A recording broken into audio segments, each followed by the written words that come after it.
Today, Donald Trump was deposed by New York Attorney General Tish James, and predictably, he decided to plead the fifth. As Politico explains, former President Donald Trump declined to answer questions on Wednesday during a deposition with the office of New York Attorney General Tish James, asserting his Fifth Amendment right against self-incrimination. Trump, who has long accused James of conducting a politically motivated probe into his family's real estate business, said in a statement Wednesday that he had, quote, absolutely no choice but to take the fifth during his under oath interview with the Attorney General's office. James is leading an investigation into Trump Organization business practices, examining allegations that the former president's company misstated asset values on financial documents. So he had absolutely no choice but to plead the fifth. Now look, that is his right as an American citizen, but let me remind you what he has said repeatedly about individuals who plead the fifth.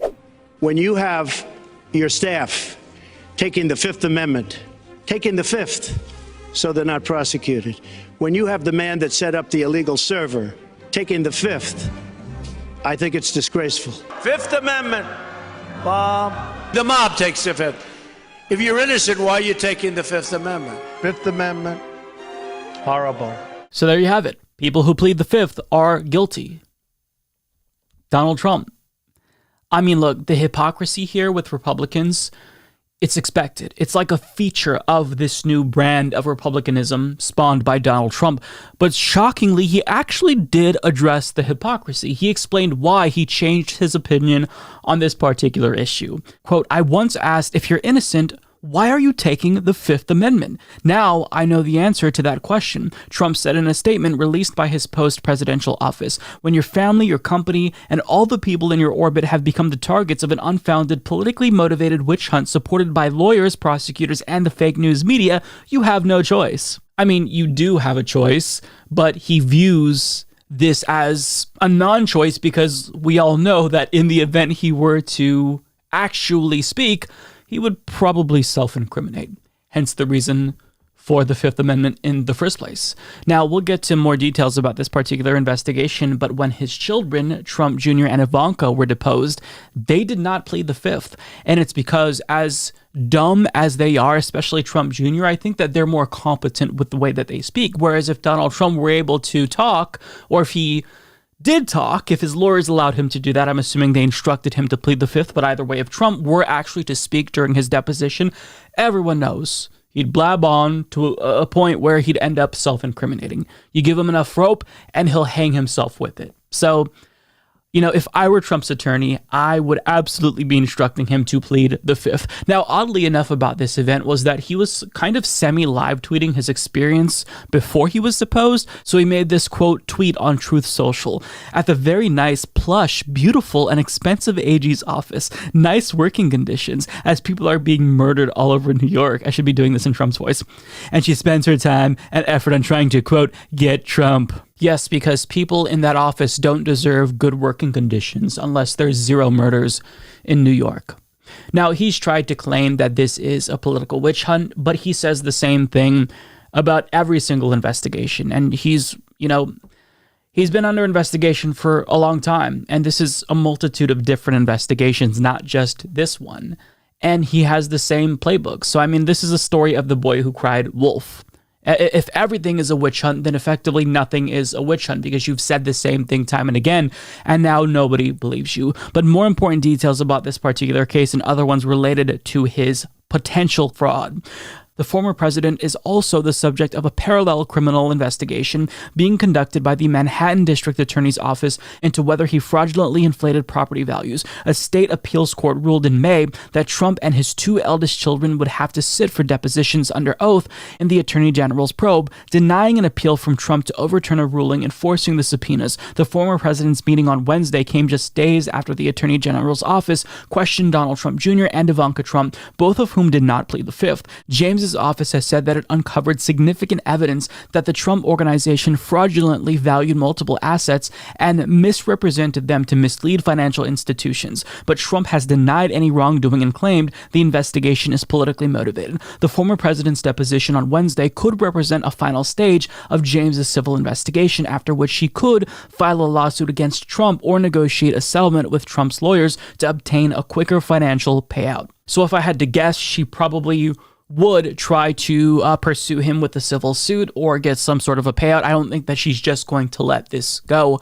But if you were wondering whether or not this would lead to him being jailed, no, this is not a criminal suit.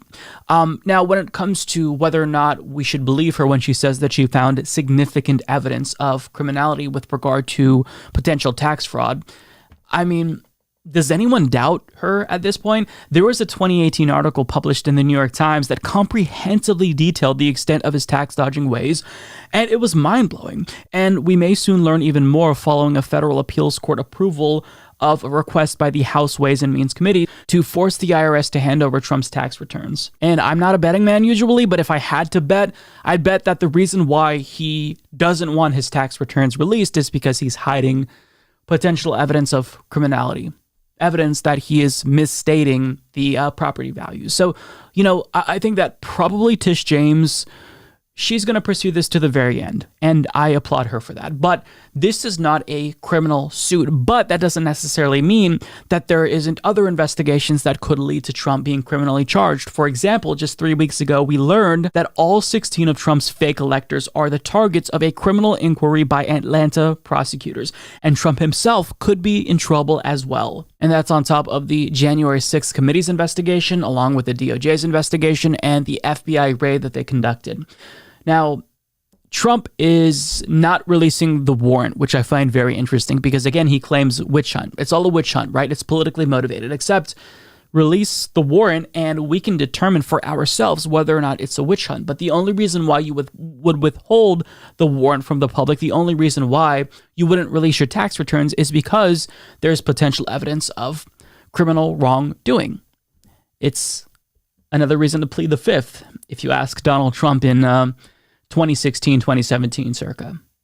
So yeah, that's where we're at. He pled the fifth, not necessarily surprising. This could result in civil charges. It won't result in him going to jail, but that doesn't necessarily mean that there aren't other instances or other investigations, I should say, where Trump could be legally culpable in a criminal case. But still, keep in mind that this is a former president and a very powerful elite. So even if there is evidence of criminal wrongdoing, I mean, you're charging a former president. Not a lot of people have the gumption to do something like that. So even if the evidence is there, even if there's smoke because there's a fire, it's a matter of whether or not officials in the U.S. will be brave enough to actually hold him accountable. And that includes Merrick Garland. So yeah, we'll just have to wait and see. But it's not going to get any easier for Donald Trump because there's an abundance of evidence that he committed a multitude of crimes. So whether it's criminal or civil, he's bound to be held accountable in some way, but this won't be the first time, as he was previously sued for Trump University and the fraud that was. So this is just like his life, because when you're that big of a criminal, that big of a fraud, of course, it's bound to catch up with you. You are bound to face at least some accountability, even if it might not necessarily be comparatively that bad. But I mean, if he were just a regular person, if he were a pleb, oh, he'd be in prison long ago. Yeah, everyone knows that that's the case, so don't kid yourself about that. Do yourself a favor and click the join button on YouTube to become a member. Because Mike's doing a great job getting to watch his videos before everyone else is tremendous. Many people are saying this. Join today, folks. You won't regret it.